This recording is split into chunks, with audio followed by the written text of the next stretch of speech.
Hey guys, Melinda Haynes, license number 102308. Okay, so we've got on the one end, we've got a poker face, totally serious, no response, no emotion, up or down, sideways, whatever. And then we've got the exaggerated, you know, the emotional kind of person who is, they're a therapist, but their heartstrings get pulled with every client comment, every client story, and they're crying.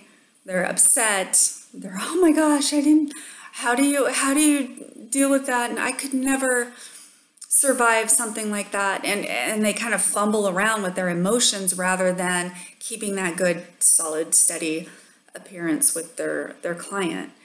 So I think one of the biggest things we can learn as early therapists is how to monitor and manage empathy with compassion and confidence.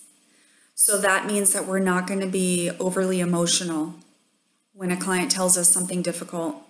Some clients feel like they're isolated. You know, part of going through trauma, surviving something really horrible gives us that feeling of, I'm alone in this. You know, nobody's ever heard of anything this bad, or nobody's ever walked this road before. And then when we, as clients, go into our therapist and tell the therapist our story, and the therapist can't handle it, the therapist is too shocked or overwhelmed with emotion, then the client feels like, oh wow, I was right. You know, I am a freak of nature. This is like the worst thing ever. Look at this therapist. She deals with this all day, and she's looking at me like I'm the worst case she's ever seen. That doesn't help the healing process.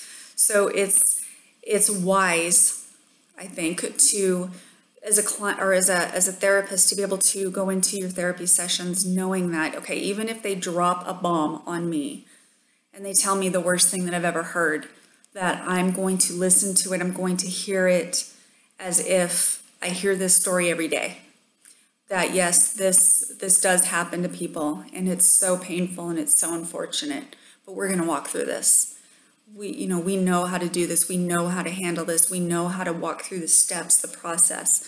And yes, it will be painful at times, but there is a way out. There is a light at the end of the tunnel, and it's not a train. Okay, so we know to do that. And we might not know all the answers on the first, step when somebody tells us something that's so maybe strong or overwhelming. We might not know all the answers, but we know that we can get there step by step.